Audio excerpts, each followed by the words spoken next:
Bom, nós vamos hoje fechar o capítulo 11, então nós vamos ler do versículo 17 ao 34.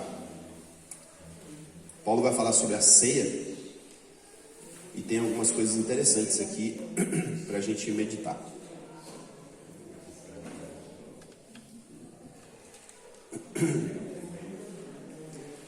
Então, no versículo 1 Coríntios 11, do 17 ao 34, Paulo diz o seguinte: entretanto, nisto que vou lhes dizer, não os elogio, pois as reuniões de vocês mais fazem mal do que bem. Em primeiro lugar, ouço que quando vocês se reúnem como igreja, há divisões entre vocês, e em parte eu o creio. Pois é necessário que haja facções entre vocês, para que sejam conhecidos quais dentre vocês são aprovados. Quando vocês se reúnem, não é para comer a ceia do Senhor, porque cada um come sua própria janta, sem esperar pelos outros. Assim, enquanto um fica com fome, outro se embriaga. Será que vocês não têm casa onde comer e beber? Ou desprezam a igreja de Deus e humilham os que nada têm? Que lhes direi? Eu os elogiarei por isso? Certamente que não. Pois recebi do Senhor o que também lhes entreguei, que o Senhor Jesus, na noite em que foi traído, tomou o pão e, tendo dado graças, partiu e disse: isto é o meu corpo, que é dado em favor de vocês. Façam isso em memória de mim. Da mesma forma, depois de ter jantado, ele tomou o cálice e disse: este cálice é a nova aliança no meu sangue. Façam isso sempre que o beberem em memória de mim. Porque sempre que comerem deste pão e beberem deste cálice, vocês anunciam a morte do Senhor até que ele venha. Portanto, todo aquele que comer o pão ou beber o cálice do Senhor indignamente será culpado de pecar contra o corpo e o sangue do Senhor. Examine-se cada um a si mesmo, e então coma do pão e beba do cálice. Pois quem come e bebe sem discernir o corpo do Senhor, come e bebe para o seu próprio juízo. Por isso, há entre vocês muitos fracos e doentes, e muitos dormem. Mas, se nós tivéssemos o cuidado de examinar a nós mesmos, não receberíamos juízo. Quando, porém, somos julgados pelo Senhor, estamos sendo disciplinados para que não sejamos condenados com o mundo, ou juntamente com o mundo. Portanto, meus irmãos, quando vocês se reunirem para comer, esperem uns pelos outros. Se alguém estiver com fome, coma em casa, para que quando vocês se reunirem, isso não resulte em julgamento. Quanto ao mais, quando eu for, lhes darei instruções. Amém? É interessante esse capítulo 11, e na verdade um pouquinho do anterior também, que a gente tem visto, e eu percebi isso ontem, né, lendo isso aqui, como a gente está tendo um contato aqui com as primeiras tradições cristãs, né? Quando a gente analisa, por exemplo, os evangelhos, a gente sabe que os evangelhos não contam toda a história, né? Está ali o que Deus inspirou para que tivesse escrito, mas ali o próprio João fala, teria muito mais coisa para falar sobre as coisas que Jesus falou, as coisas que Jesus fez, mas não dá para escrever tudo, né? Então, mas o que está ali, do que está ali, a gente não encontra, por exemplo, Jesus se reunindo com os seus discípulos e dizendo: olha, eu vou morrer, estou prestes a ir para o Pai, então eu quero sentar com vocês aqui para planejar como é que vai ser a igreja. Então eu vou dizer a vocês como é que vai ser o culto, como é que vai ser a ceia, como é que vocês devem fazer com os novos convertidos. A gente não acha isso. O que a gente percebe se pode, o que não pode. Não, a gente não acha nada disso. O que a gente acha é Jesus dando instruções gerais, né? Vai para todo mundo e prega o evangelho, vocês têm a chave do reino e algumas outras coisas. Mas coisas específicas de como deveria funcionar, ele não dá, né? No caso da ceia, Jesus deu algumas instruções, né? Paulo repete essas instruções aqui, mas a gente percebe que existiam tradições, e aí, lembrando, né? Nesse contexto aqui, tradição não tem aquela conotação negativa que às vezes a gente dá, né? Ou seja, é aquilo que foi passado de um para o outro, né? Como é que eles faziam as reuniões lá no início?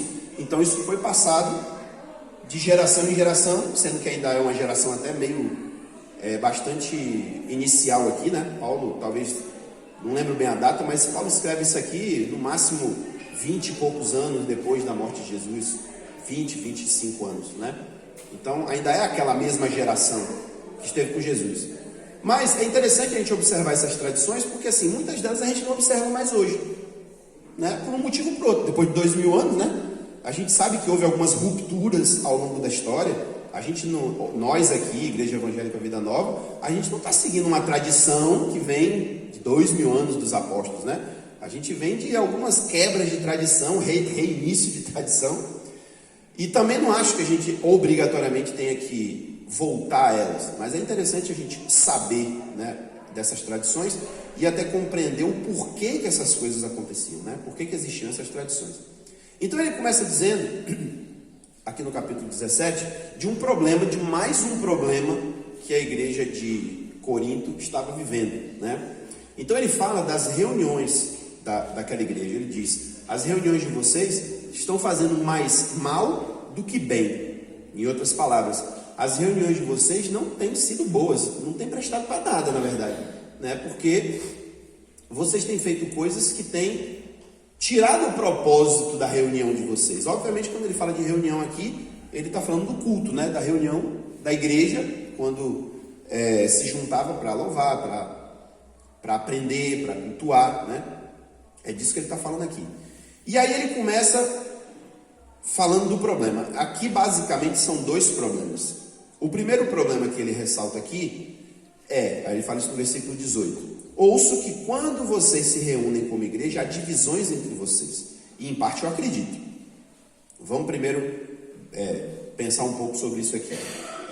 Lembra que a gente já tinha lido em alguns capítulos anteriores que Paulo recebeu uma carta daquela igreja, né, com alguns questionamentos, algumas dúvidas, e ele, inclusive, respondeu algumas dessas dúvidas, inclusive sobre casamento, por exemplo, né, ele respondeu diretamente: aquilo que vocês me perguntaram e tal. Aqui já é um pouco diferente, ele está falando: olha, eu tenho ouvido falar, já não é um problema que foi apresentado, né? E é interessante que lá no começo da carta, ele fala que algumas pessoas que se reuniam na casa de uma irmã chamada Chloe foram e comentaram com ele, né? Assim: olha, Paulo, o negócio lá em Corinto está pegando, está tendo uns problemas sérios lá. Então, me parece que é isso que ele está dizendo. Olha, eu tenho ouvido, né, que vocês, quando se reúnem como igreja, e aí aqui existe uma distinção muito, muito importante, muito clara, porque se a gente simplesmente estivesse se reunindo, como por exemplo, né, vou dar um exemplo que talvez não seja muito preciso, e aproveito e já faço a propaganda, né? Me parece que dia 17 vai ter o evento do... É 17? 17 vai ter um evento aí, né, que os jovens estão promovendo na hípica e tal, que é para a igreja toda. A gente vai ali, não é para cultuar, a gente vai ali para se divertir, para andar a cavalo, né? Enfim, as crianças terem um momento de lazer, a gente poder também ter o nosso momento de comunhão, etc. Mas não necessariamente vai ser um culto, né? Então a gente, se fosse pensar em liturgia, por exemplo, né? A gente não é muito apegado a isso, mas se a gente fosse pensar em liturgia, a gente não vai se preocupar em com liturgia ali naquele lugar. Mas quando a gente se reúne como igreja, e eu não estou falando necessariamente só dentro do templo, pode ser em qualquer lugar, né? Está embutido aqui aquela ideia de Jesus de dizer: quando 2 ou 3 estiverem reunidos em meu nome, ali eu estou entre eles, né? Então, é interessante como Paulo reforça isso para dizer assim: o problema que está acontecendo não é simplesmente quando você se reúne em qualquer situação, é quando você se reúne como igreja. E vocês precisam ter consciência do que significa se reunir como igreja.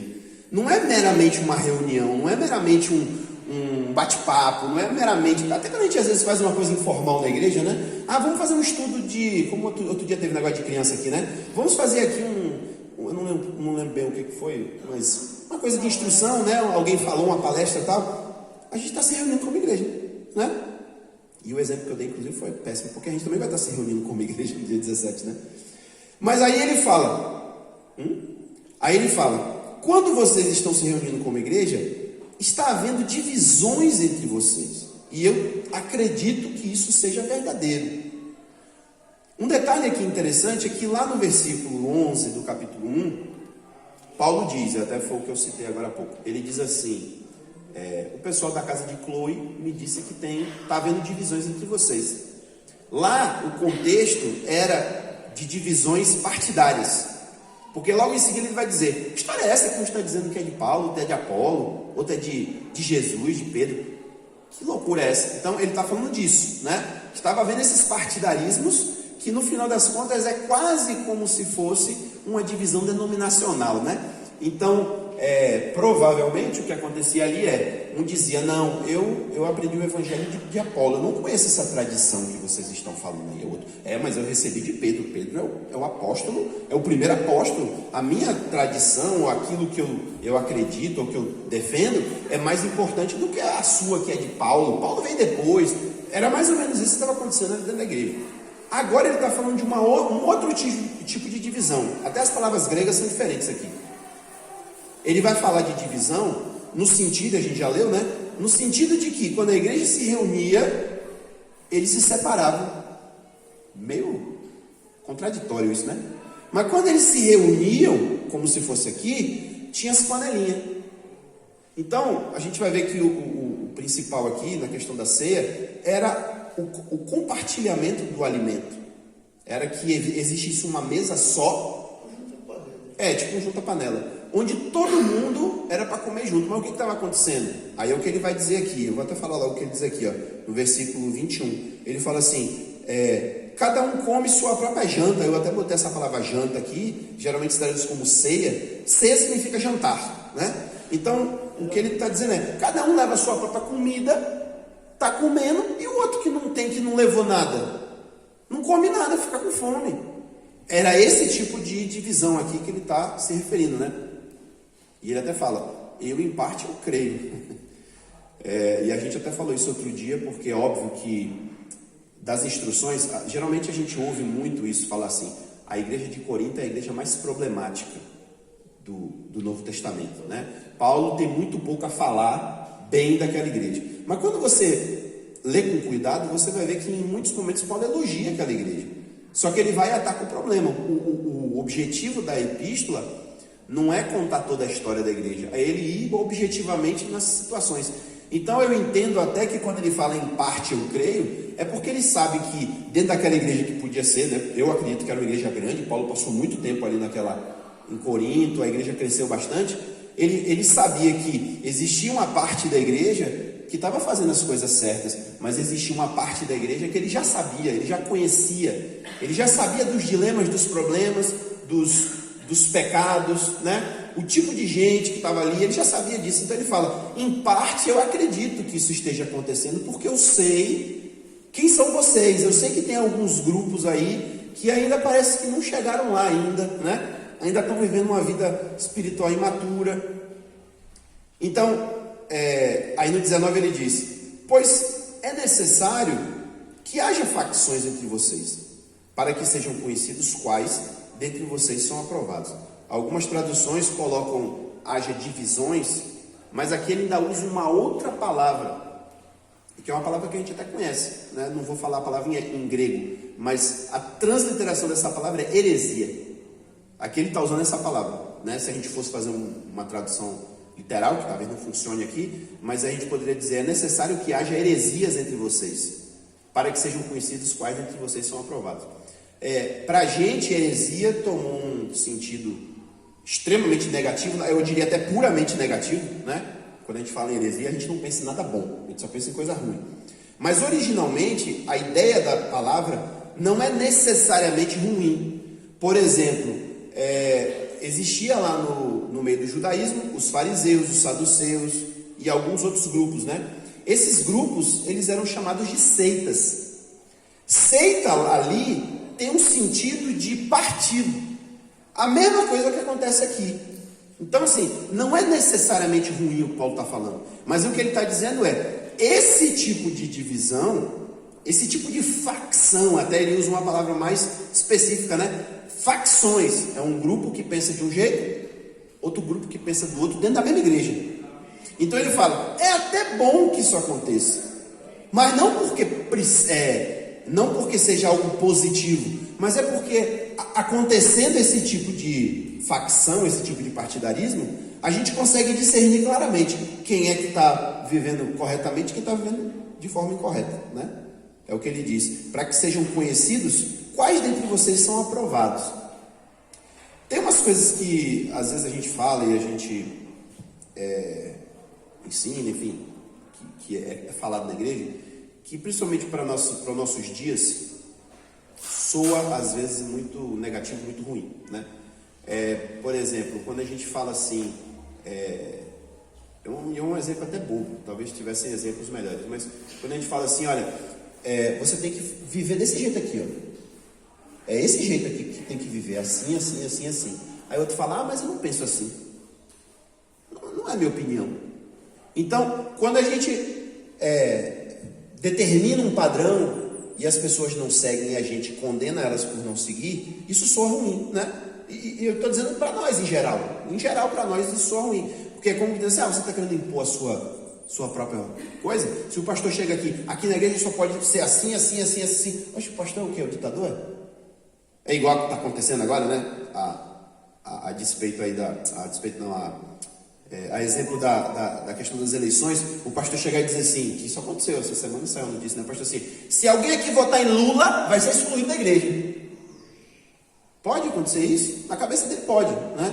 Mas não soa ruim, estranho pra gente? Se você for bolsonarista, não sou estranho, né? Mas se o pastor disser assim, quem votar em Bolsonaro aqui vai ser expulso da igreja. Então assim, é um tipo de imposição que a gente pensa, será que tem que impor dessa forma, né? Mas existem imposições que elas têm que existir. Se você não quiser viver daquele jeito, o que você está fazendo aqui? Né? Aí a pessoa, digamos, também um exemplo bobo, né? Às vezes eu dou uns exemplos bem bestas assim, mas digamos que, inclusive é uma coisa que acontece, né? Por favor, irmãs, não usem roupas curtas. Se alguém chegar aqui no culto de saia curta, o introdutor, aqui a gente não faz isso, tá? Mas tem igreja que faz. Fique sabendo que se chegar lá e tiver com a saia curta demais, o introdutor vai mandar voltar para casa.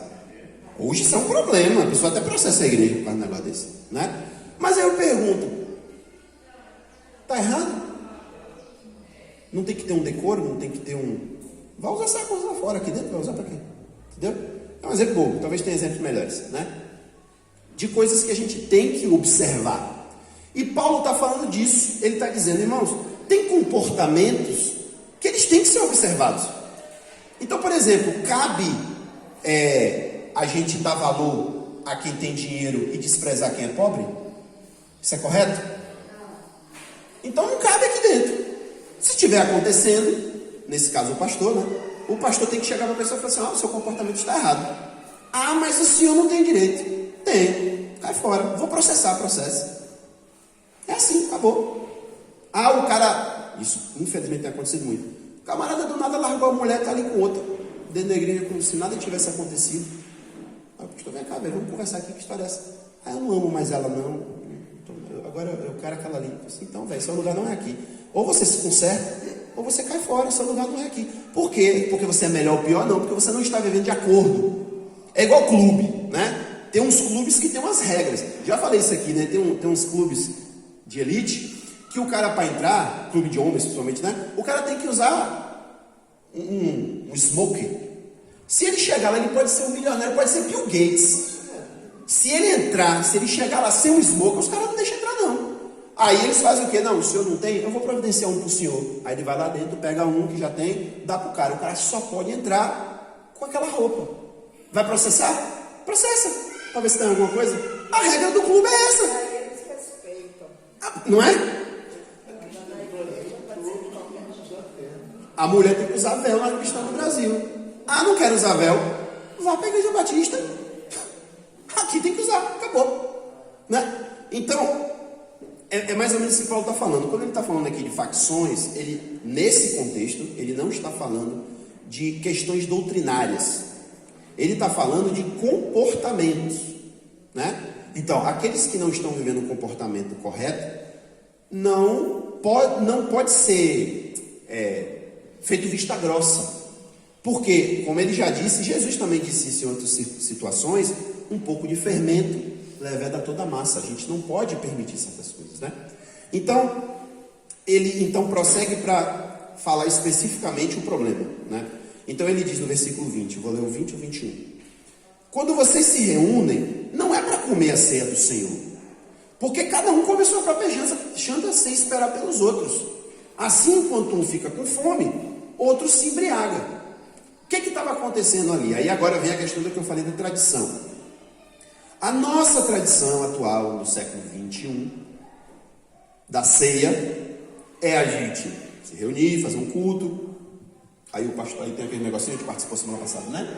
Tem aquele negocinho, agora o lance agora é já vir tudo pronto, tá lá o negocinho com a tampinha, pá, né? É a nova tradição, essa é a nova tradição. Até mês retrasado, mês passado, a tradição era os pãozinhos cortadinhos, que as irmãs faziam no dia anterior, no dia da ceia ficava duro.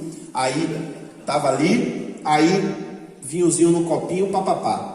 Agora, não, agora vai ser diferente. Agora o vinho já vem no copinho, por sinal o vinho ruim pra caramba aquele. O outro é mais gostoso. Vem o vinhozinho com a tampinha e o pãozinho agora é um biscoito.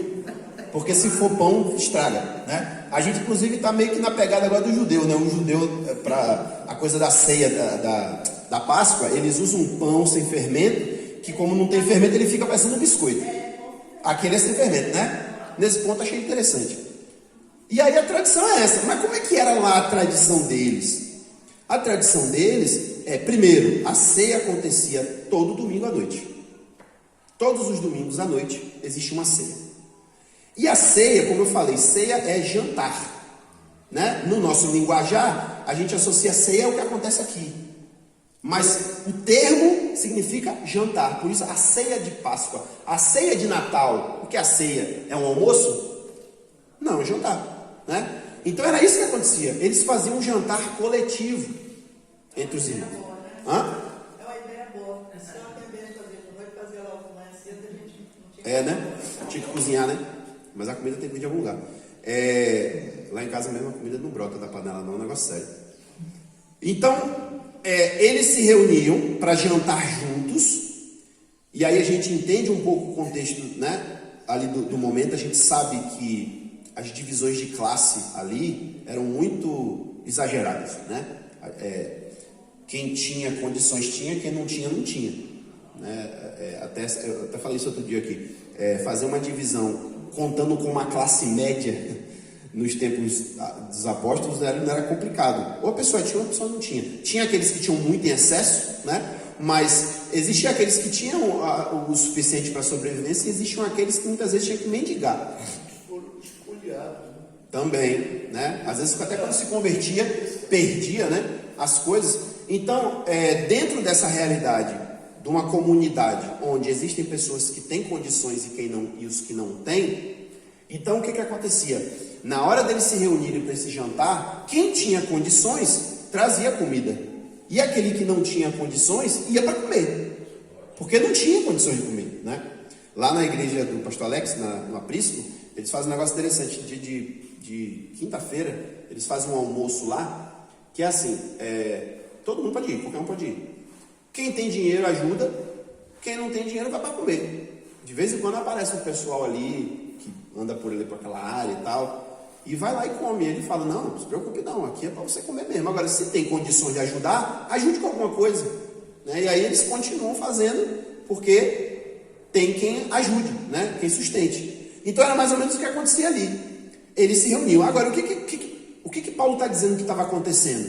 É que, e obviamente eu acho que isso aqui não era generalizado, o que acontecia, todo mundo fazia isso, mas muitas pessoas faziam isso. Eles levavam a sua panela, comia da sua panela e não liberava para ninguém.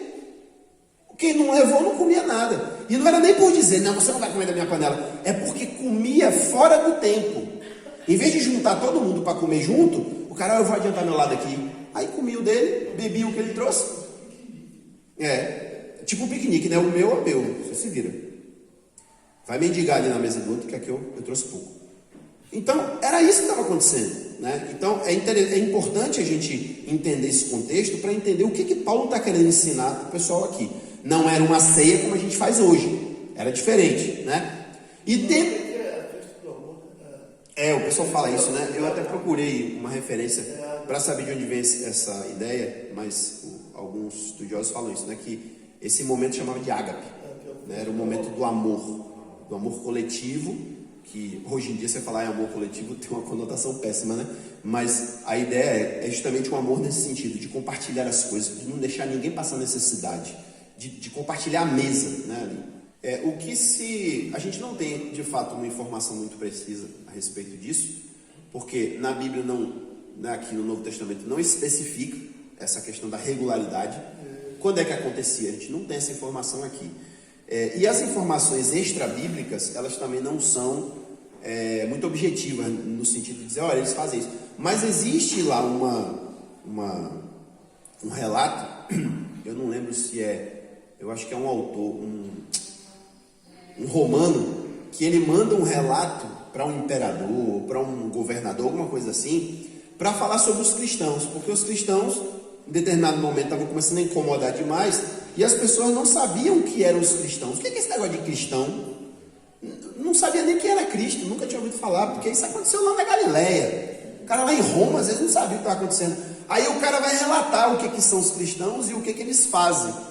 E aí, em determinado momento, ele fala assim, eles se reúnem todo primeiro dia da semana para louvar um tal de Jesus, um tal de Cristo, e eles fazem uma refeição juntos. Então, dá a impressão, embora não seja também uma afirmação muito objetiva, dá a impressão de que eles se reuniam todos os domingos, né? E o detalhe interessante também, a semana deles era diferente da nossa, né? Pra gente, domingo não faz nada, né? Em geral, né? Hoje em dia tem gente que trabalha domingo e tal, mas em geral é o quê? Você trabalha de segunda a sábado de manhã, quem trabalha, tem gente que não trabalha de sábado, e você acaba tendo 1,5 a 2 dias de folga, né? Naquele tempo não era assim. No mundo grego, não existia dia de folga. O povo trabalhava de domingo a domingo. Domingo a domingo, porque se não... É aquela história, até de muita gente, a realidade hoje, né? O cara deixou de trabalhar um dia, deixou de ganhar. Ele não vai ganhar nada naquele dia, se ele não trabalhar. Então era a realidade do pessoal. No meio dos judeus, tinha o sábado. Tem que parar de trabalhar no sábado. Porra, e aí meu pão? E a dependência de Deus? É para isso que serve o sábado, né? E a dependência do Senhor? É isso que é o sábado. Mas no meio dessa igreja aqui, eu acredito que era muito mais comum a ideia de trabalhar todo dia. Então como é que eles faziam? Domingo era dia de trabalho. O cara acordava cedo, antes das vezes do pôr do sol, para ir para a reunião da igreja. A igreja se reunia, fazia um momento de oração, sei lá o que eles faziam lá, uma leitura bíblica e tal. O cara dali, ia para o trabalho. Trabalhava o dia todo. Quando chegava no fim do dia, e até no caso dos judeus, né, que a igreja nasceu primeiro entre os judeus, eles tinham aquela questão das 6 horas da tarde, né? 6 horas da tarde era a virada do dia. Então, a partir dali, eles começavam a fazer as reuniões do domingo de noite, que era o momento da ceia, quando eles se sentavam e jantavam juntos, né? Era essa a tradição que tinha e que me parece que é a mesma que chegou aqui para os coríntios, né? Então, esse problema que Paulo está falando aqui é um problema até de respeito pelo outro. Vocês estão deixando o pobre passar necessidade na reunião de vocês. E aí ele até fala, será que vocês não têm casa para comer e beber? E aí a gente percebe, olha só, se ele está dizendo isso, e mais para frente ele vai dizer também a mesma coisa, come em casa primeiro, né? Ele está deixando claro o seguinte, a reunião ali da igreja não é só uma reunião para a gente jantar. Porque se fosse só para jantar, ele não diria isso. Por que você não come em casa? Mas o intuito ali era a comunhão. O objetivo daquela reunião era a comunhão. Não era comida, necessariamente. Não era encher a barriga. E, inclusive, se embriagar, viu? Ele fala aqui, ó. Enquanto um fica com fome, o outro se embriaga. Né? E a gente sabe, já falamos isso aqui algumas vezes, o vinho era uma bebida que todo mundo bebia. Agora, para o cara se embriagar, ele tinha que beber muito. Então, inclusive, a embriaguez, até mais do que a gula, era um sinal claro do excesso. Porque eu não tenho como explicar isso aqui, nem ser muito objetivo numa explicação sobre como era o vinho da época, mas uma coisa que fica clara o cara tomou um copo de vinho, ele não fica embriagado nesse vinho dessa época, porque era um vinho feito artesanalmente, aquela coisa toda, né? Agora, o cara tomar 5 taças de vinho, aí já começa o cara a ficar meio zonzo, né? Então, aquele que se embriagava é porque ele de fato se excedeu, tomou muito mais do que precisava tomar. E isso é o que estava acontecendo também. O povo estava indo para a reunião da igreja e saindo de lá mamado. Já pensou? Que coisa estranha. E aí ele disse, você não tem casa para beber? Vocês desprezam a igreja de Deus e humilham os que não têm? Era o que eles estavam fazendo. quando ele fala desprezam a igreja de Deus, ele estava dizendo, vocês estão considerando que isso é só um junta-panela? Vocês estão considerando que isso é só uma reuniãozinha qualquer? Isso é uma reunião da igreja. E vocês têm que tratar isso de forma diferenciada. Aí eu volto a dizer uma coisa que a gente já tem falado aqui algumas vezes. O Deus do Antigo Testamento, que exigia que o sacerdote tomasse banho, pusesse uma cueca, botasse uma roupa de linho, que ele pusesse todo um aparato para chegar diante de Deus, né? Todo aquele ritual. Não é o mesmo Deus que a gente serve hoje, não? Deus muda? Não. Então, se hoje ele não está pedindo para a gente fazer tudo isso, porque no Novo Testamento não diz, olha irmãos, quando vocês forem para a igreja, tome banho, viu? Se você está lascado, hoje de manhã não tome banho.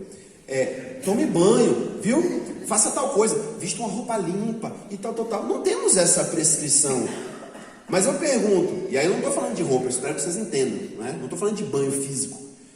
Vocês não acham que o mesmo Deus que queria que o culto fosse feito de uma forma pura, santa, com todo o cuidado, não é o mesmo Deus de hoje? Que quer a mesma coisa? Então, para Paulo, essa atitude deles era desprezo. Eles estavam desprezando essas pessoas, estavam desprezando a igreja de Deus e humilhando os pobres, que é outro problema.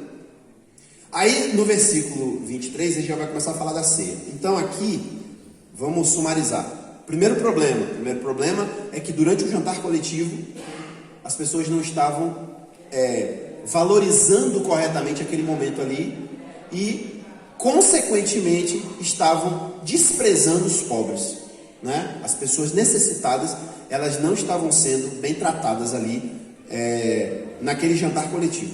Só que agora Paulo vem falar sobre aquela ceia que foi instituída quando Jesus estava para morrer. Já é outra coisa, certo? Esse jantar coletivo que eles faziam, aparentemente, porque também a gente não tem muita certeza disso, mas aparentemente a ceia que a gente conhece hoje, ela acontecia concomitante, né? Em seguida, ali junto com aquilo ali. E aí ele vai dizer, olha, eu recebi do Senhor, ele tá tratando as duas coisas como se fosse a mesma coisa. Ele fala, porque eu recebi do Senhor o que também entreguei a vocês. Quem foi que ensinou a ele esse negócio aqui? Foi Jesus. Paulo está dizendo que o próprio Jesus ensinou a ele o que devia ser feito. Então ele fala, o Senhor, na noite que foi traído, tomou o pão, tendo dado graças, é daqui que vem a palavra Eucaristia, inclusive, né? Essa expressão aqui, dar graças, em grego é alguma coisa parecida com Eucaristia, e foi cunhado esse termo aí, né? A gente não usa muito, mas o católico principalmente usa. Tendo dado graças, partiu e disse, esse é o meu corpo, que é dado em favor de vocês, façam isso em memória de mim. Aí agora Paulo já está mostrando como esse momento de comer junto, ele é diferente. Porque Jesus disse, quando vocês se reunirem para comer o pão, em minha memória, né? A coisa já muda de figura. Ele vai falar a mesma coisa aqui do cálice. Ele vai dizer da mesma forma, depois de ter jantado, ele tomou o cálice e disse, este cálice é a nova aliança do meu sangue, façam isso sempre que beberem em memória de mim. Então ele destaca que o pão e o vinho da ceia da igreja, do jantar da igreja, deveria ser comido no intuito de lembrar de Jesus e do sacrifício de Jesus. É por isso que ele vai dizer que aquele momento é sagrado, não é um momento como outro qualquer, porque a gente está lembrando do nosso Senhor. Então, eu acho até, o pastor até comentou isso aqui, não sei se acho que ninguém ouviu, mas talvez até por isso, com o passar do tempo, se desassociou a ceia do Senhor desse jantar coletivo, né? Aparentemente, não estava dando muito certo, porque as pessoas não estavam sabendo respeitar, né, o momento, não estavam conseguindo entender que mesmo que existisse um jantar coletivo antes, que o povo comia feijão, arroz, comia cuscuz, comia pão não fala pão não, comia, sei lá, qualquer outra coisa, mas chegava um momento específico, pessoal, beleza? Agora vamos pegar aqui o pão e o vinho e vamos complementar essa reunião nos lembrando do Senhor. Eles não estavam sabendo fazer essa associação, né? Já no tempo de Jesus, o pão era fermento, não era um pouco mais. Fazia parte da tradição. Era uma cálice só, não sei se Sim, porque ele acho que até a gente já leu isso. Ele fala, não é por isso que nós bebemos do mesmo cálice, né? E comemos do mesmo pão. A gente até comentou isso aqui, que essa ceia era feita dessa forma. Hoje em dia é muito difícil fazer isso, né? Vai pegar um copão aqui, não é que a igreja é grande, tem que pegar uma jarra, onde só tem um copo e cada um vai virar, né? Não funciona, né? Agora, você sabe que eu fui numa igreja lá em Fortaleza que o pessoal fazia o seguinte com pão. Eles faziam, não dava para ser um pão só porque a igreja era relativamente grande, né? Mas eles faziam vários pães grandes, aquela lá que é aberta, parecendo um coliseu, sei lá o quê.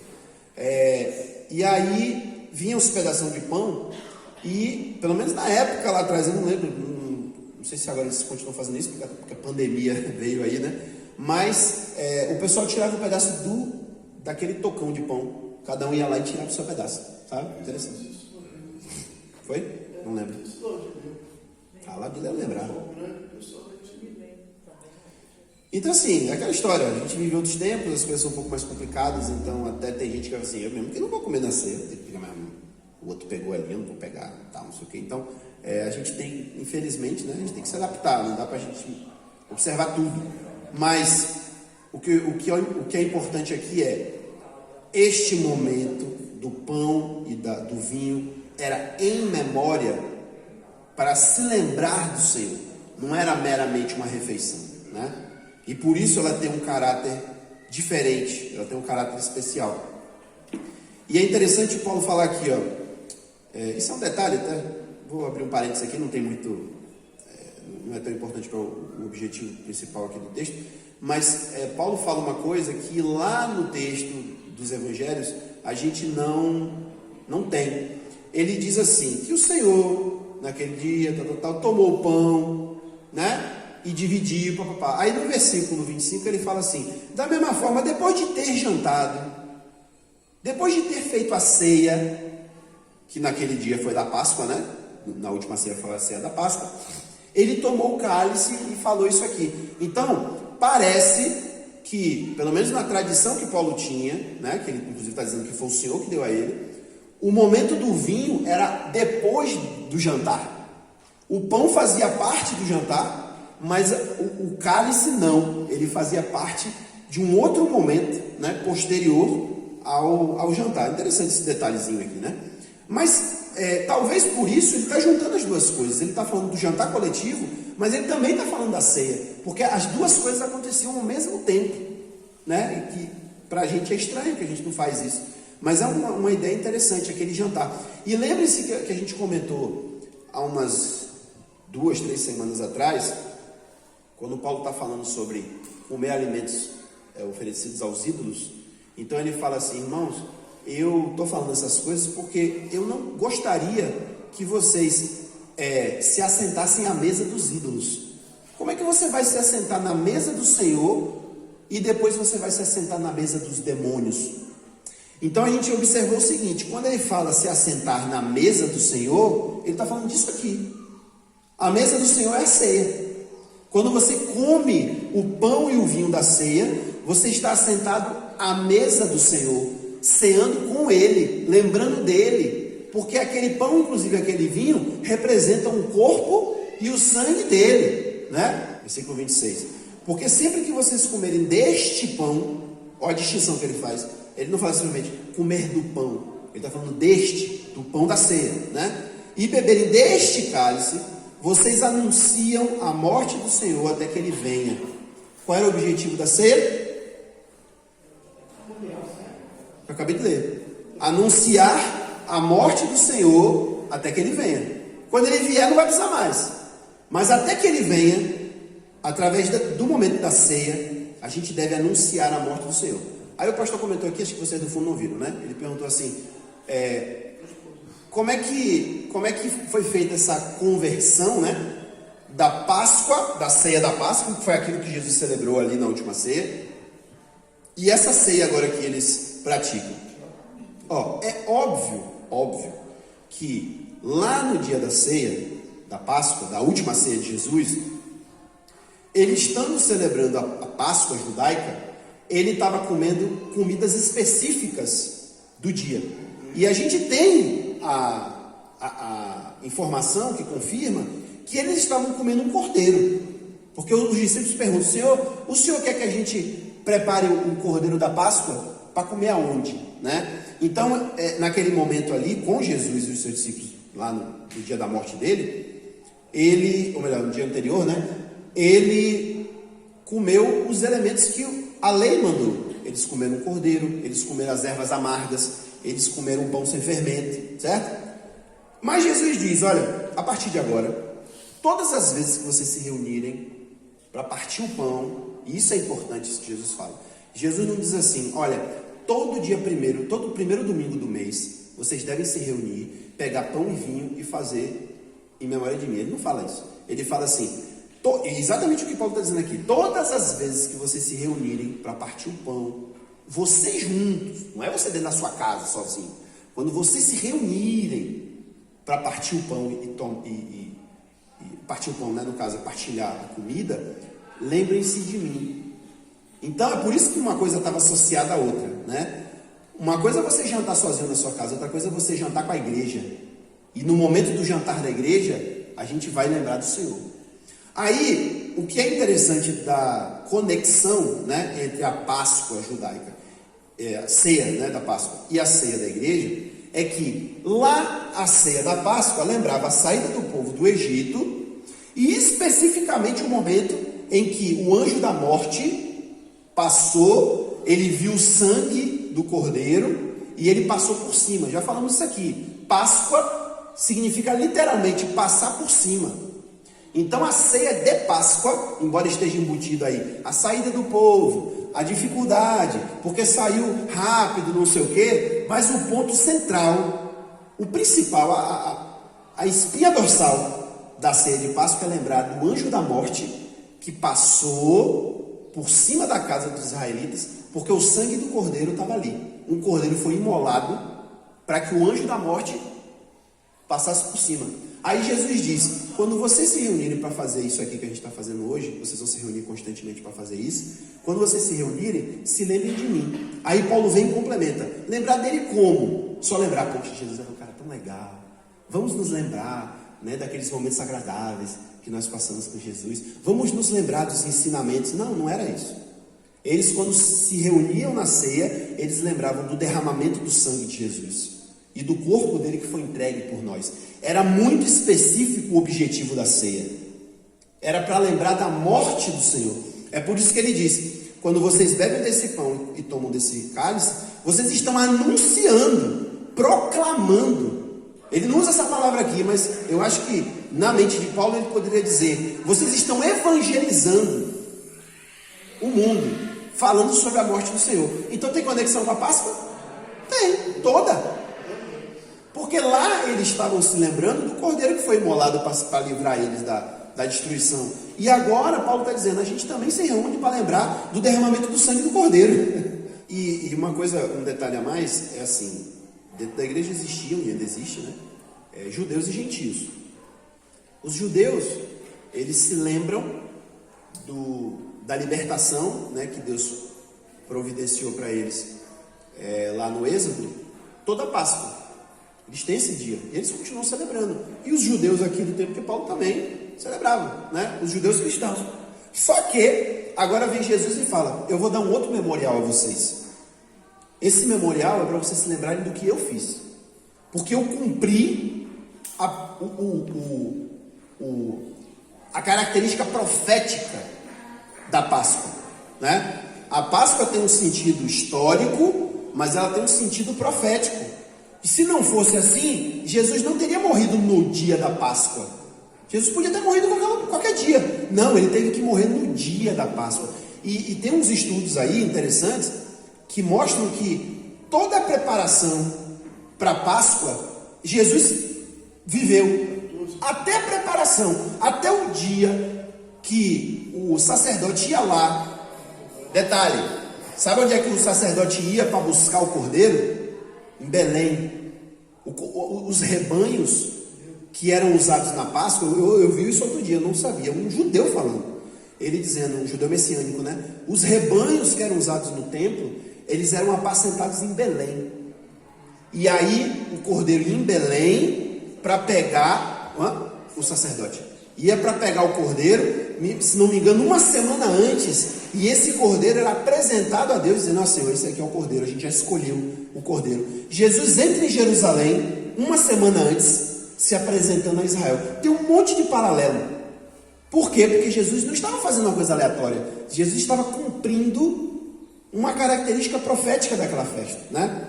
Então, é por isso que a gente, obviamente, na ceia não está celebrando Páscoa, mas a gente está celebrando o mesmo espírito da Páscoa. É a nossa libertação. Por meio de quê? Do sangue do cordeiro que foi derramado. Só que esse cordeiro agora é um cordeiro melhor, né? Que livrou a gente definitivamente dos nossos pecados. Eu também não sei se eu vou ter informação suficiente, mas a gente sabe que lá na Igreja Católica, eles têm algumas tradições, né? Tradições específicas da Igreja Católica, que na verdade talvez até outras, não sei se a Igreja Ortodoxa também pensa assim, né? Porque eles vêm da mesma origem. Mas primeiro eles acreditam que o pão, né, se transforma no corpo de Cristo de forma mística e milagrosa, que eles chamam de transubstanciação, né? Eu até não sei, eles também acham que o vinho vira sangue? Acho que eles só falam do pão, né? Eu não lembro desse detalhe, mas tem esse detalhe que também, assim, honestamente falando, é um detalhe que, para mim, não cheira nem fede. Não cheira nem fede, porque ninguém nunca vai conseguir constatar se na hora que o cara botou o negócio na boca e engoliu, se aquilo virou carne de verdade, né? Então é uma crença dele lá. No caso do que significa, né? Eles chamam de... Eles não chamam de ceia, eles chamam de... Eucaristia. Eucaristia. O que eles chamam lá de Eucaristia, ela tem um sentido de comunhão com a igreja. Ou seja, quando você está ali tomando a ceia, ou tomando a hóstia e bebendo lá aquele... Que por sinal o povo não bebe o cálice, né? Tem esse detalhe. Só o padre que toma. Olha, já mudou a tradição, né? O padre é que toma o cálice, mas a pessoa toma. Por isso que eu acho que não tem esse negócio do vinho virar sangue. O importante é só a hóstia virar carne, né? Eles fazem isso para a pessoa ter comunhão com a igreja, Santa Igreja Católica Apostólica Romana. O detalhe é que, eu já falei isso aqui, tem gente que não gosta, né, de lembrar disso, mas é um fato histórico. Nós, protestantes, nós não viemos de uma tradição apostólica, nós viemos de uma tradição católica, né? Lutero saiu da Igreja Católica, e tudo que veio depois, junto com Lutero, junto com Calvino, etc., com a Igreja Anglicana, nós, por exemplo, né, tudo bem, não vou falar nós, vou falar de mim, né, especificamente, da minha família, a gente veio da Igreja Batista, né, se converteu na Igreja Batista, se batizou na Igreja Batista, aprendeu na Igreja Batista. A Igreja Batista saiu da Igreja Anglicana, então a gente não veio de Lutero, a gente não veio de Lutero, a gente veio da Igreja Anglicana, que é do mesmo momento histórico ali do protestantismo, né? Mas enfim, a Igreja Anglicana, inclusive, guardou muita coisa dos rituais da Igreja Católica. A Igreja Anglicana, originalmente, a única diferença real que ela tinha é que agora não tinha mais Papa. O Papa da Igreja era o rei da Inglaterra. E aí, não muito depois, por causa da teologia protestante, né, eles se alinharam à teologia protestante e começaram a dizer: não, a gente também não vai mais botar santo, não vai ter mais Maria, mas eles continuaram, por exemplo, a dar nome das igrejas de São Cristóvão, São não sei o que, o padroeiro. Eles têm todo um ritual o ano todo, né, do Dia dos Santos e não sei o que. A Igreja Batista surge justamente de um grupo que fala: a gente tem que acabar com essas tradições, não tem nada a ver, isso não é bíblico. Aí surge a Igreja Batista. A partir daí, alguns dizem que é dos Anabatistas, mas não tem nada a ver não. O nome é que é igual. Eles vêm mesmo da Igreja Anglicana, né? Então o que eu quero dizer com isso? É que os protestantes, no final das contas, eles pensam igual, pelo menos a maioria, pensa igual ao católico. E vamos falar aqui só da gente, agora aqui, só da gente. Tem gente que eu chamo de descaradinha, que não vem na igreja dia nenhum do ano. Não aparece. não está na escola bíblica, não vem no culto de oração, nem no culto de domingo, que é o culto badalado, onde você vai vestir a sua melhor roupa, tá fim e tal, a pessoa não vem. Agora, no dia que é ceia, a pessoa aparece. Sabe por quê? Porque a mentalidade é, eu vou continuar tomando ceia para ter comunhão na igreja, para poder não tirar o meu nome da igreja, para eu continuar ser membro. A mentalidade está errada. A ceia não é para isso. A gente está com a mentalidade católica, de que a ceia serve para a gente ter comunhão com a igreja. Não, a ceia é para ter comunhão com Cristo. É diferente a pegada, né? Então talvez haja essa distinção aí, né, da questão do católico, e eu não vou nem falar para a gente, para o que a Bíblia ensina, né? E a gente tem que tentar fazer o que a Bíblia ensina. Se for preciso abrir mão de tradições que a gente herdou e voltar para a tradição original, eu acho que é um bom caminho, né? Então ele fala, anuncia a morte do Senhor até que ele venha. Aí no versículo 27, vou dar uma acelerada aqui, no versículo 27, ele vai começar a falar dos problemas em relação a isso, né? Então ele diz, aquele que come o pão ou bebe o vinho, o cálice do Senhor, indignamente, será culpado de pecar contra o corpo e o sangue do Senhor. Aí o detalhe é, o que significa comer e beber indignamente? Tradução, Roque. Tradução é um negócio sério. Porque às vezes a palavra não te dá a ideia correta ou real daquilo que está sendo dito. Eu não sei vocês, eu posso estar até equivocado aqui, falando besteira de vocês. Não, nada disso. Mas eu sempre li essa passagem dizendo assim, se eu comer e beber o cálice indignamente, esse indignamente, eu é que estou sendo indigno. Está entendendo? Eu estou tomando o cálice e o pão porque eu sou indigno, eu não estou digno de comer. E por que eu não estou digno de comer? Porque essa semana eu briguei com minha mãe, briguei com minha mulher, fiz qualquer pecado aí. Isso também é uma tradição evangélica, viu? Tradição evangélica. Aí o cara, eu posso... Tem criança aqui? Não. Vou contar um negócio que acontecia entre os jovens, né? Você sabe que o jovem tem um problema, o cara não é casado e tal, de vez em quando, né? Aquele negócio, vai pro banheiro, passa muito tempo lá. Você sabe do que eu tô falando, né? Aí, às vezes o cara chegava, aí o cara ficava lá, passava o cálice e ele... Não tomava a ceia. Aí, por que tu não tomou a ceia, velho? Velho, tô em pecado. Eu tô em pecado, não vou tomar ceia, não. Isso é tradição evangélica. Não está na Bíblia isso. Então, o que o texto está dizendo não é que você está indigno de tomar o cálice e a ceia. Não existe isso aqui. Nem Jesus ensinou, nem Paulo está dizendo que você tem que estar digno para participar da ceia. A católica fazia de fazer a confissão antes. Havia uma confissão antes de tomar ceia. Tem que se arrepender do pecado para tomar ceia. Isso não existe na Bíblia. Também não estou dizendo a você que você viver em pecado, né? Óbvio, não é o que eu estou falando. O que eu estou querendo dizer é que o fato de você ter pecado, ou que até você estar ainda em pecado, não vai tornar você indigno para tomar ceia. Hã? Como é? Agora, é óbvio, que você não deve ser idiota de continuar em pecado. Está em pecado? Pede perdão. É para isso que existe o pedido de perdão. Pois é, Jesus fala isso de oferta, não fala de ceia, né? Então, o que Paulo está dizendo aqui, essa questão do indignamente, não é você estar indigno, é você tratar de forma indigna o elemento. Então, outra palavrinha que poderia ser usada aqui, talvez para dar um sentido mais profundo,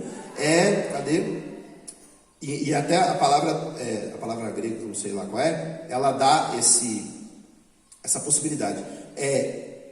Você tomar o cálice de forma imprópria, sem distinguir, e ele vai falar isso lá, sem discernir o corpo de Cristo. Ou seja, você tem que entender o que é o corpo e o cálice.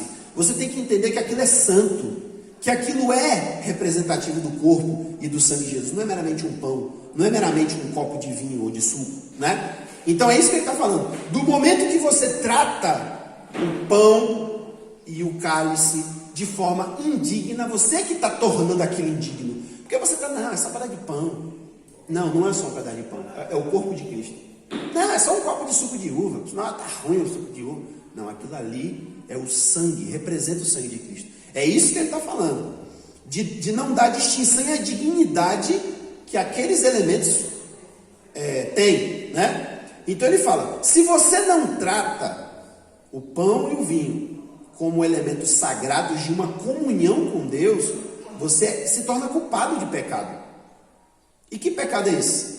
Aí eu vou dar minha opinião, porque eu não tenho como dizer o que Paulo tinha em mente. Mas, quando ele fala, será culpado de pecar contra o corpo e o sangue de Jesus, em última análise, eu acho que o que ele está dizendo você está pecando contra o Senhor. Porque você está sentado na mesa do Senhor, mas você está tratando a mesa do Senhor como qualquer coisa. Então você está ofendendo quem? O Senhor. Você não está ofendendo ninguém, mas um pastor, né? Você está ofendendo o próprio Senhor, né? Quando você faz isso. E aí no 28 ele vem e fala, examine-se cada um a si mesmo, e então coma do pão e beba do cálice. Aí entra a história do pecado, né? Muita gente ensinava dizendo assim, esse examinar é você, veja se você não está em pecado. Se você não estiver em pecado, você toma ceia. Se você estiver em pecado, você não toma ceia. Não é isso que ele está falando. Quando ele fala de se examinar, é da pessoa se perguntar, eu sei o que eu estou fazendo aqui? Eu sei o que isso significa? Eu estou dando o valor real a isso aqui? Eu estou tratando isso aqui como algo sagrado? Porque depois ele vai dizer assim, se a gente fizesse isso, se a gente tivesse cuidado de se examinar, a gente não ia receber juízo de Deus. E aí, Paulo fala uma coisa também muito difícil aqui. É difícil da gente entender isso. Assim, eu particularmente, eu não acho difícil não. Mas para a nossa tradição é difícil. No 29 ele fala, pois quem come e bebe sem discernir o corpo de Cristo, exatamente a mesma coisa que ele falou antes, né? Até o termo literalmente é discriminar. É você separar. É santificar, como o pastor falou, né? Aquilo se torna santo. Se você não discerne o corpo do Senhor, você come e bebe para o seu próprio juízo. E essa expressão juízo aqui, ela tem um sentido de juízo condenatório. Então, você está tratando aquilo como qualquer coisa, Deus já vai olhar para você e vai falar assim, está errado. Eu acho que se a gente está tratando a ceia como a mesa do Senhor, eu acho que é maravilhoso quando um incrédulo vem e participa da mesa do Senhor. Eu acho que é uma coisa boa, positiva. Agora, o que eu acho que tem que existir sempre, né? E que eu acho até que aqui que a gente faz isso, já foi feito algumas vezes, não lembro se toda vez é feito isso, mas já foi feito algumas vezes, de instruir justamente para isso, né? Irmãos, é o seguinte, visitantes, né? Visitantes, nós estamos aqui celebrando a morte do Senhor, isso aqui representa o corpo e o sangue e tal, e aí você pode participar, mas saiba o que você está fazendo, você está partilhando da mesa do Senhor, etc, etc. Pronto. Se for uma pessoa consciência, ela vai dizer, eu não sou digno. Vamos dizer, né? Tá até errado, mas ele vai dizer, eu não sou digno, ele não vai participar. Eu já vi acontecer isso. Eu já vi descrente não participar da ceia. Porque ele tem parente crente, a mãe é crente, não sei o que, sabe do que é aquilo, né? E ele não quer participar porque ele fica com medo de participar. Às vezes até por uma tradição que ele recebeu, né? Então, eu acho que nesse ponto, se houver a instrução, eu não vejo problema. E por outro lado, tem outro aspecto também, que também, novamente, é a minha opinião. Eu acho que se a pessoa come, o incrédulo toma aquilo ali, ele não incorre em julgamento se ele for ignorante daquilo ali. Entendeu? Porque Deus não leva em conta os tempos da ignorância. Deus não vai falar assim, eita, agora você não tem mais salvação não. Você vai para o inferno. Por quê? Porque você tomou a ceia indignamente, você não podia ter tomado. Não existe isso, né? Então, a minha opinião é essa. Eu acho que é bom que se libere, mas é bom também que haja essa instrução para que eles tenham consciência. E assim, a verdade é que pelo fato de a gente viver num país cristão, onde tem cristão de todo tipo, mas é um país cristão, geralmente as pessoas sabem o que significa aquilo, né?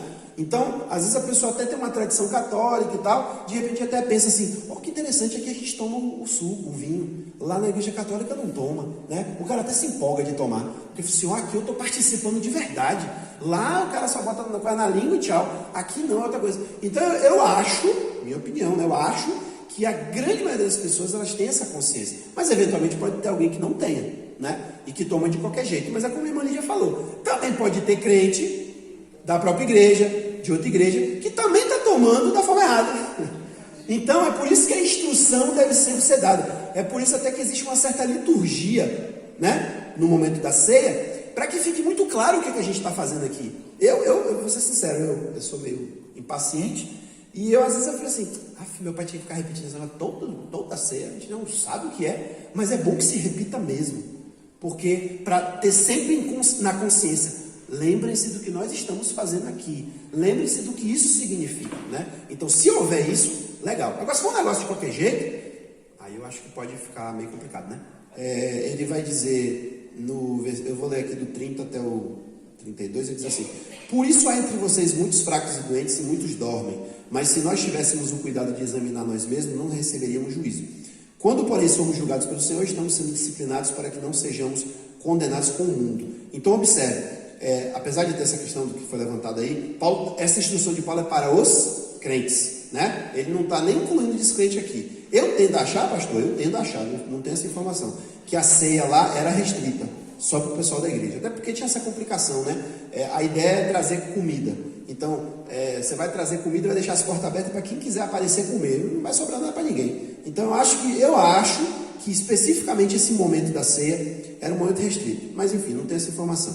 Mas o que eu quero destacar aqui é o seguinte: é essa coisa que Paulo fala, que existem dois entendimentos aqui. O primeiro entendimento é que Paulo está dizendo, olha, é por isso que vocês estão dormindo espiritualmente, porque vocês não estão discernindo corretamente, vocês não estão entendendo o que é a ceia, papapá. Então, quando ele diz, muitos dormem, ele está falando sobre um sono espiritual. Não acho que isso se encaixa aqui, porque antes de dizer isso, ele diz, é por isso que tem muitos entre vocês que estão fracos e doentes. Eu não acho que ele está falando aqui só no sentido espiritual. Ele está falando no sentido físico. E quando ele diz que muitos dormem, ele está falando de gente que está morrendo. Porque olha o contexto do que ele está dizendo. Ele está dizendo que se eu não discernir o corpo de Cristo, eu estou comendo e bebendo para minha condenação. Eu vou sofrer condenação da parte de Deus. Depois ele vai dizer que se a gente se examinasse, a gente não receberia o juízo, a condenação de Deus. Se Deus está trazendo uma condenação, um juízo, é porque alguma coisa ruim vai acontecer com você, né? Você vai ser castigado, vamos botar assim, vai vir um castigo de Deus sobre você. Ele já disse, como o Beto lembrou aí, que é preciso discernir, porque senão a gente vai estar pecando contra o Senhor, né? Só rapidinho. Então, eu entendo que ele está falando de coisas físicas, né? Inclusive lá no versículo, a gente leu já 1 Tessalonicenses 5:6, Paulo vai falar sobre dormir espiritualmente. Ele vai falar assim, irmãos, não durmamos como os demais, né? Ele não está falando de sono, ele não está falando de morte, ele está falando de dormir espiritualmente. Não durma no ponto, é mais ou menos o que ele está falando lá. Aqui agora ele está envolvendo coisas físicas. Então, novamente, isso aqui eu não estou dando isso como um dogma, tá? Você tem que aceitar. Existem esses dois pensamentos. Eu particularmente acho que no contexto faz mais sentido Paulo dizer, é por isso que muitos entre vocês estão morrendo, porque vocês estão tratando as coisas de Deus de forma indigna, e aí Deus traz um juízo sobre vocês. Aí você pensa, mas Deus vai matar o cara? Deus vai matar o cara porque ele está lidando indignamente? Aí vem um conceito aqui de Jorge Júnior, certo? De Jorge Júnior, não é da Bíblia, não é de ninguém. Paulo diz assim, 32, quando somos julgados, se ele está dizendo que isso aqui é um juízo de Deus e que pode levar até a morte, se somos julgados pelo Senhor, então significa que nós estamos sendo disciplinados. Deus está nos disciplinando. Por que Deus está nos disciplinando? O fim do versículo ele diz, para que não sejamos condenados juntamente com o mundo. Aí vamos pegar aqui e sumarizar a salvação. Salvação pelas obras ou pela fé? Pela fé. Então significa que se eu pecar, eu não perco minha salvação. Amém? Ninguém falou amém. Eu estou certo ou estou errado? Se eu estiver errado, me fala. Se eu pecar, eu perco a minha salvação? Não. Porque então não é pela fé. Então poderia dizer, pela fé e pelas obras. Pela fé com o complemento das obras. Não, é pela fé. Não é por obras para que ninguém se glorie. Então pecado não me tira a salvação. Agora, em outro momento, um outro autor diz assim, vocês vão pecar. Não, para Paulo ele fala assim, porque agora vocês são livres, vocês vão viver pecando? Vocês não têm medo, não? De viver uma vida de pecado? Aí o autor de Hebreus fala, dura coisa cair nas mãos do Deus vivo, cuidado. Paulo alerta bastante sobre isso. Cuidado com a sua conduta, porque Deus não vai tomar o culpado como inocente. Então o que eu quero dizer com isso é, se eu crio, estou salvo. Agora, se eu vivo uma vida relaxada de pecado, vocês acham que Deus vai fazer vista grossa para isso? Tu acha, não? Que Deus vai fazer vista grossa para o teu pecado? Não vai. Ouça isso. Não vai. O que salva é a fé. Você está salvo, mas você vai ser castigado. É isso que Paulo está falando aqui. E ele ainda complementa dizendo o seguinte, aí a minha visão, é a visão de Jorge Júnior. Tem gente aí fora que diz assim, que nada, o inferno é aqui. Já ouviram essa expressão? O inferno é aqui e tal. Para o mundo isso não é verdade, para a igreja é. Eita, deu um bug na mente aí. Para o mundo, o inferno não é aqui. O inferno é um lugar real, onde todo mundo que vai ser condenado vai ser jogado lá. É o que Jesus ensina, é o que os apóstolos ensinam. Agora, o crente pecador, pecadeiro, né? É melhor. O crente pecadeiro, o crente salvo, praticante do pecado, ele não vai para o inferno. E como é que Deus vai resolver o problema do pecado dele? Dando coça, né? Ele vai disciplinar. E Deus tem as suas formas, né? Não existe um padrão de disciplina de Deus. Deus tem as suas formas. Tem gente que Deus só tem que dar uma apertadinha, resolve. Igual filho, né? Tem filho que você fala assim, meu filho, não faça isso. Se arrependeu. Tem um que você tem que dar uma surra. E a mesma coisa acontece entre nós. Se você vive uma vida na prática do pecado, você pode ter certeza que uma hora, se você não se arrepender, se você não der ouvidos à voz do Espírito Santo, porque o Espírito Santo começa falando de forma amigável com você. O Espírito Santo começa a te falar, meu filho, não age assim. Você acha que você está certo? Não faça isso. Igual pai, né? Lá em casa é assim. Meu filho, por favor, não faça isso. Segunda vez, filho, o que eu já falei? Terceira vez, filho, você está ouvindo o que eu estou falando? Tá bom, peraí, eu vou ter que pegar o chinelo. É assim. Com Deus é a mesma coisa. O Espírito Santo vem falando no seu coração. Você está errado. Se corrija. Aí você ignora. Aí o Espírito Santo fala de novo. Rapaz, você está errado. Lembra lá o que você leu na Bíblia? Que está escrito sobre isso? Você está vivendo errado. Aí o cara ignora. Então, de tanto ignorar, vai chegar uma hora que Jesus fala assim, eu vou ter que te dar uma surra. Né? Aí para uns a surra é de um jeito, para uns a surra é de outro. Tem gente que Jesus bota na cama lá para morrer, né? Para o cara acordar e ir para a vida. Mas por que Deus faz isso? Porque o pecado não pode ficar impune. O pecado tem que haver arrependimento daquele pecado, né? Então eu entendo que, por isso que eu digo, o inferno para o crente é aqui. Porque como Deus não vai te jogar lá, ele vai fazer a tua vida um inferno aqui. Para ver se você acorda. Para ver se você se conserta. Então o melhor é a gente não chegar nesse ponto, né? O melhor é a gente ouvir a voz do Espírito Santo quando ele estiver falando mansinho e você se arrepender logo, do que depois você cair na mão do Deus vivo e depois até ficar assim, meu Deus, eu não sabia que Deus fazia isso. Não faz. Deus mata, viu?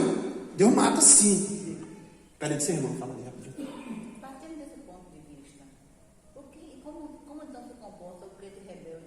Aquele que não para de fazer o pecado. Mas é disso que eu estou falando. Eu, Júnior, do conhecimento que eu tenho da Bíblia, eu não tenho como definir os castigos que Deus aplica a cada pessoa. Uma coisa eu posso lhe garantir: Deus sabe onde apertar seu parafuso. Ele sabe, né? Eu até penso assim: Deus não pode, por escolha dele, converter ninguém à força. Concorda? Deus não pode converter ninguém à força. Mas Deus, conhecendo a pessoa, ele sabe que se ele chegar assim, vou tirar isso aqui dele, aí eu quero ver se ele não... Né? Paulo, Deus foi buscar Paulo, velho. E a forma de Deus buscar Paulo foi, botou ele cego, né? Mostrou Jesus para ele, porque ele sabia que isso ia funcionar. Se fosse alguém evangelizar Paulo, não ia funcionar. Se alguém chegasse, um Apolo da vida chegasse, Paulo, eu vou te provar nas Escrituras que Jesus é Messias. Ele não ia aceitar. Jesus sabia o que fazer com ele. Então, no caso da disciplina, eu acho que Jesus sabe onde é, como é que a gente fala, onde é que aperta a porca, né? Jesus sabe certinho o ponto de trabalhar com aquele rebelde. Agora, é aquela história. Como a gente não conhece o coração das pessoas, é impossível a gente determinar assim. E como é que fica a história do cara que morre sem se arrepender, sem se corrigir? Eu não sei se esse cara era crente, eu não posso afirmar. Eu não sei se ele era crente e ficou vivendo a vida errada e não resolveu, ou se ele nunca foi crente na verdade, mas estava na igreja, estava participando e tal. Isso é para Deus. Eu sinceramente acho que certas coisas não vale nem a pena gastar neurônio pensando. Não vale a pena. O que vale a pena é a gente individualmente pensar assim: eu quero ser torturado por Deus para poder me consertar? Eu não quero. Então é melhor se consertar agora, né? O que a gente tem que parar de fazer é tentar entender o que não dá para entender, né? A gente querer entender, e aí eu estou falando especificamente de querer entender o que está acontecendo na vida do outro, né? Eu não tenho que querer ficar entendendo o que está acontecendo na vida dele, não. Eu tenho que saber o que está acontecendo na minha. Então, assim, eu acho, e é um achismo muito grande esse, eu acho que quando, por exemplo, vamos pegar o exemplo de Jó, que é interessante, né? Deus permitiu que acontecesse aquilo tudo. Por que os amigos de Jó se indignaram com Jó? Porque na cabeça deles, aquilo estava acontecendo porque ele estava em pecado. Não é possível. Deus não ia fazer isso com o justo. Deus não ia fazer isso com uma pessoa que não está em pecado. Você está em pecado sim. E o que Jó sempre bateu o pé? Eu não estou em pecado. E aí a gente até lê isso, às vezes a gente pode até achar estranho, né? Como é que pode ser tão arrogante de achar que não tem pecado? Mas entenda, o que ele está dizendo o que foi que eu fiz? Beleza, eu sou pecador, mas que estilo de vida errado eu estou vivendo para Deus me julgar desse jeito? Eu estou cultuando da forma certa, eu estou buscando a Deus, eu estou pedindo perdão todo dia dos meus pecados. Eu não estou vivendo na luxúria, eu não estou vivendo errado, eu não estou desrespeitando ninguém. É nesse sentido, entendeu? Eu sei que eu sou pecador. Mas se você perguntar assim, você está vivendo na prática do pecado? Eu vou dizer, não, eu não estou. Eu não estou vivendo na prática do pecado. Agora, se você quiser que eu enumere os meus pecados, eu pego uma lista e falo aqui. Mas eu não estou vivendo em pecado, seja lá qual for, né? Agora, se eu estou vivendo em pecado e Deus bota uma desgraça na minha vida, pode ser perder uma coisa, pode ser ficar doente, o que quer que seja, e eu não tenho o discernimento para dizer, isso está acontecendo comigo, eu sei por que é.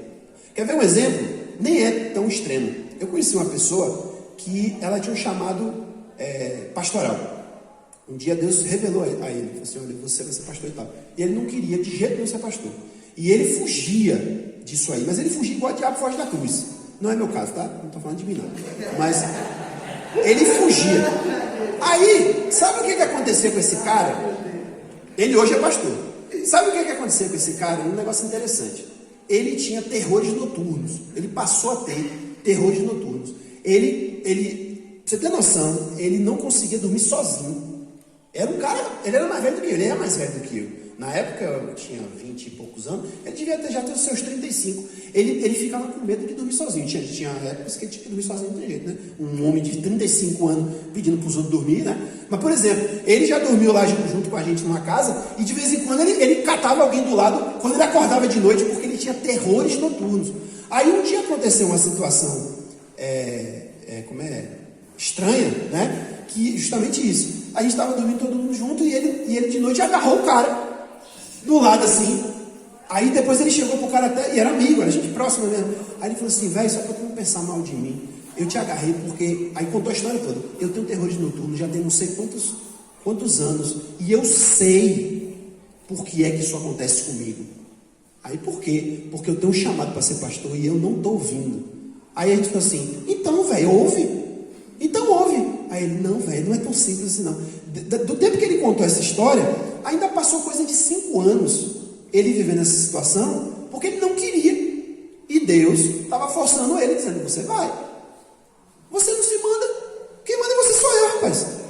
E aí até que chegou um dia, um momento lá que eu não sei qual foi, em que Deus criou uma arapuca para ele. Foi interessante a arapuca de Deus. Porque alguém sugeriu a ele, por que tu não vai para os Estados Unidos? Aqui está assim, tu está sem oportunidade, não sei o quê. Vai para os Estados Unidos.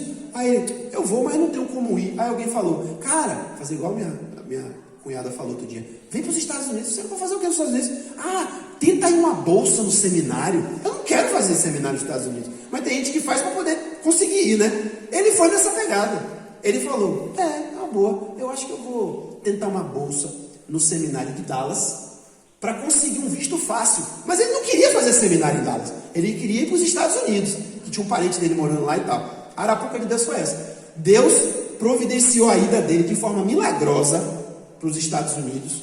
Aconteceu a mesma coisa que aconteceu com o Tainan. Ele na fila da imigração do visto, todo mundo sendo reprovado. Todo mundo da fila dele não foi aprovado, só ele. O cara botou lá o coisa, e ele falou assim, rapaz, aí ele, que não era menino, né, eu tô achando que isso é coisa de Deus. Aí na hora da viagem, dele pegou o avião, teve um outro negócio lá complicado que aconteceu, e Deus milagrosamente botou ele dentro do avião, e ele foi. Quando chegou lá, ele tinha que ir no seminário, né, não tinha jeito, aí lá Deus foi, agora você tá onde eu quero, pronto, virou pastor. Então assim, nós, é uma consciência que a gente tem que ter todo dia, nós não somos de nós mesmos. Você foi comprado por Jesus, você é dele, literalmente, você é escravo dele, você tem que fazer o que ele manda, e se você não fizer o que ele manda, ele vai fazer que nem um senhor fazia com o escravo, eu vou ter que te punir, eu vou ter que te chamar a atenção, eu vou ter que te castigar, para você entender que quem manda aqui sou eu, não é você. Então ele vai dar uma arrochada. Quem quer ser arrochado aqui por Jesus? Amém? Ah lá, ela quer. Não queira não. Não queira não. Então tá bom. Ó Jesus, é ela, viu? Ela está dizendo que quer. Então tá. Eu não quero. Eu quero obedecer como minha mãe falava. Né? Minha mãe falava, quer obedecer com beijinho ou com tapa? Eu quero obedecer com beijinho. Porque se esperar chegar na hora do tapa, é complicado.